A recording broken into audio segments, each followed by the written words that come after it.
Hi, let's see what we have on the workbench today. This right here, ladies and gentlemen, is a skein winder. Let me see if I back up a little bit from there. Okay, so apparently, maybe I should have been wide on this one. So it was brought to me because it was missing this piece here. There's my finger in the hole. A 1/2 inch dowel, 1 inch there. This is not straight, but there's other issues. So what can we see here? We can see that we have a pivot issue. We have missing teeth on this gear. Okay, so let's see.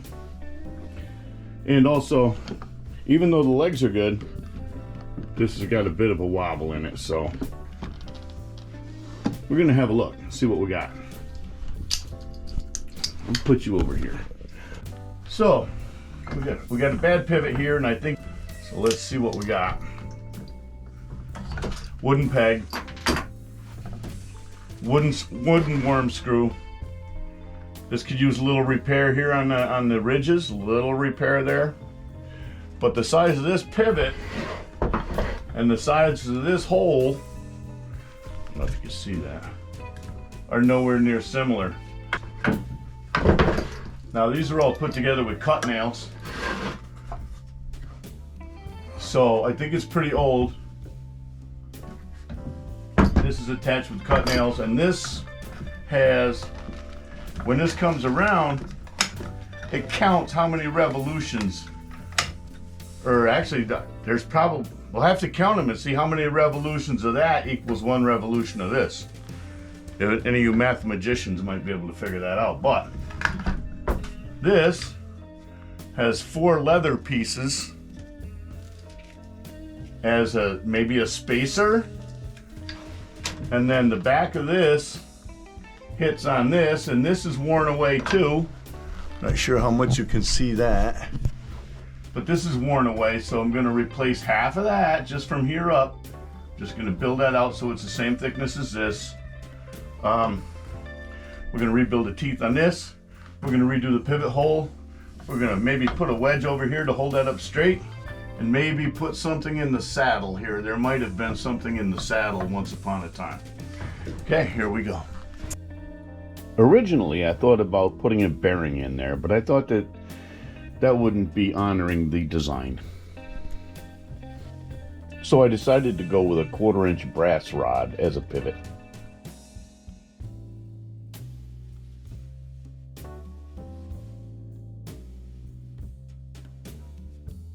This little piece of leather will eventually get hot glued in place.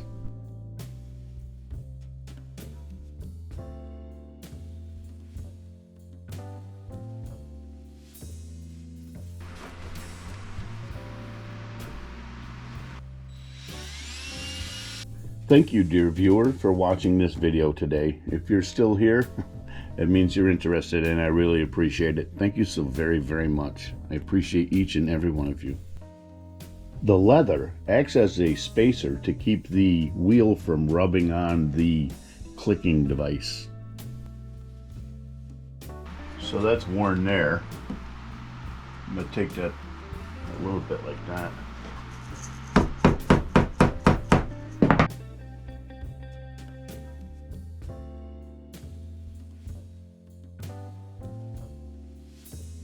I'm using hard maple for the add-on piece so that it doesn't wear away very quickly.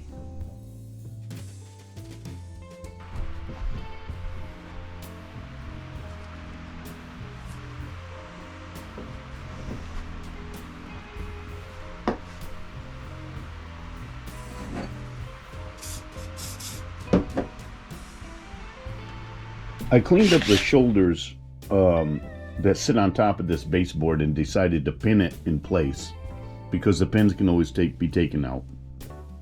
This piece of metal rod is one of those things that I knew I wanted to use at some point sooner or later in time, and I just put it away.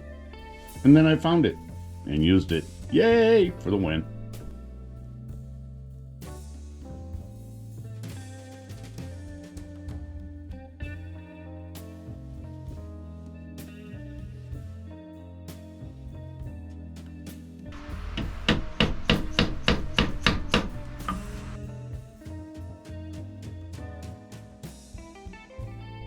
And now set the nails that are loose.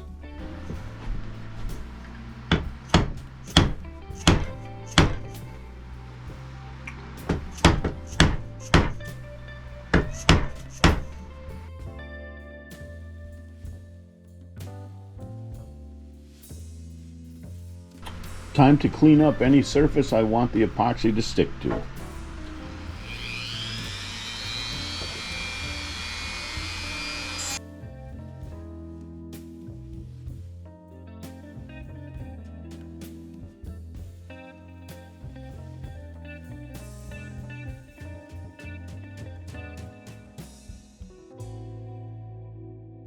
It's the first time I've ever used this kind of epoxy. It says no drip, no sag, but it sure is sticky.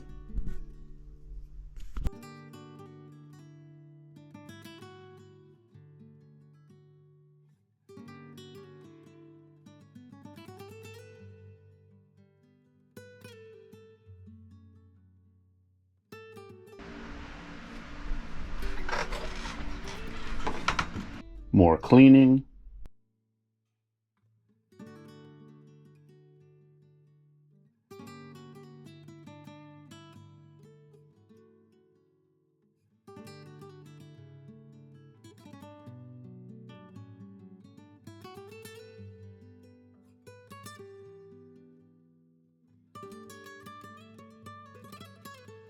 Time to replace the missing piece.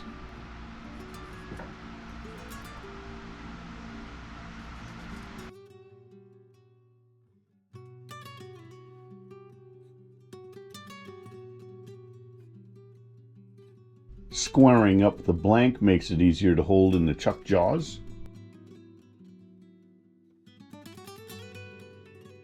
One more time, I'd really like to thank you so very much for watching this video today. If it's your first time visiting my channel, I'm hoping you're going to watch a couple of videos, maybe consider liking them and subscribing. I really appreciate you so very much. Have a great day.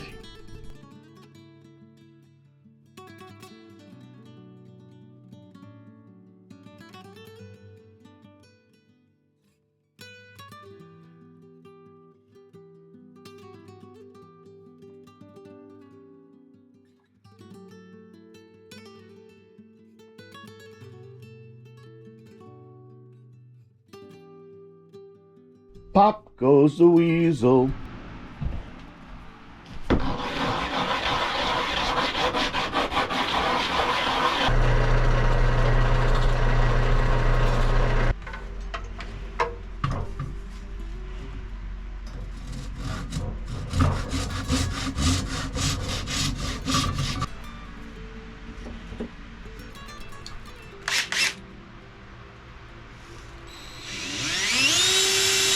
I'm drilling these extra holes to provide kind of anchors for the teeth, for the epoxy teeth.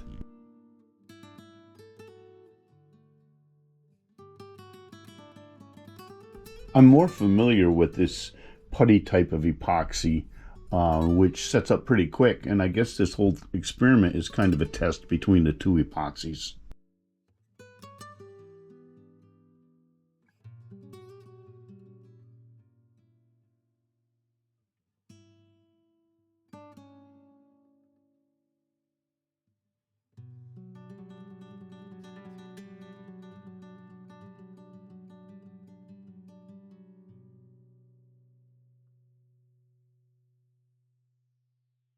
The hole on the wheel is out of shape and not uniform, and I'm just going to let this epoxy hold the whole thing in place.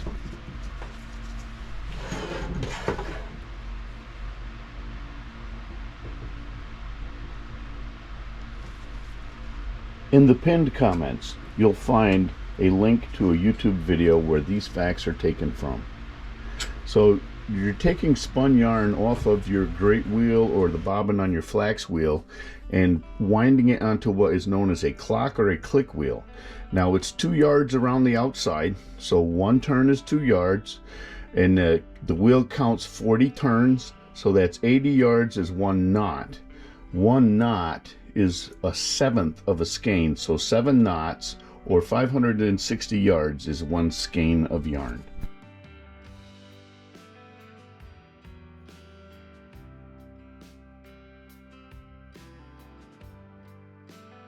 I'm not trying to match the color or patina of this wheel. I'm just trying to blend it so it doesn't stand out so much.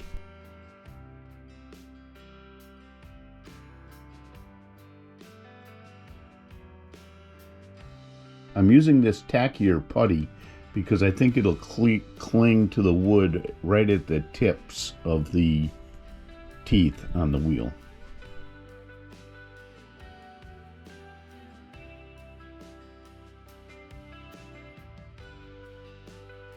What I'm trying to do is shape the new teeth to match something like the old teeth.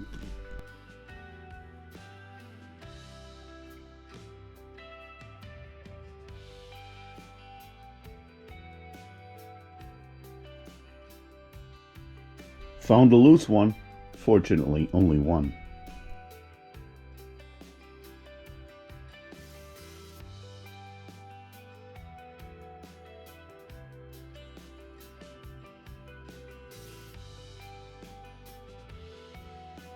A test. I'm going to hold this in place with one more pin.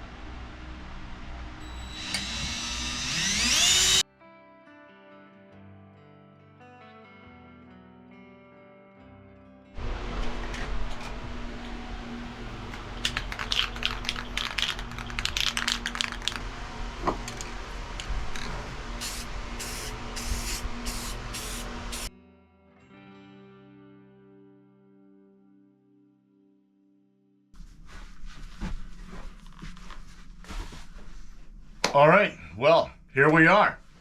Let's have a look at it. Let's see what we got here. Okay. So here I marked the tooth that's closest to the peg on the backside. As you can see, it counts when it goes around. There's some range of motion on this pivot here because when you get to about here, it's actually up off of the bottom at this point. It's riding on the teeth themselves. But it seems to work pretty good. There it goes. Okay, let's see what we got on the back here. We got this little pin there holding that in. You can take it out if you need to, but I don't think it's going to be a problem. All right, well, thanks for watching. I really appreciate it today. We'll see what comes next video. If you'd like me to make something custom for you or to maybe fix something you got that's broken, reach out www.claytonswoodart.com. Let's have a conversation about me doing something custom just for you. All right, guys, we'll see you next time, and remember, be nice to each other.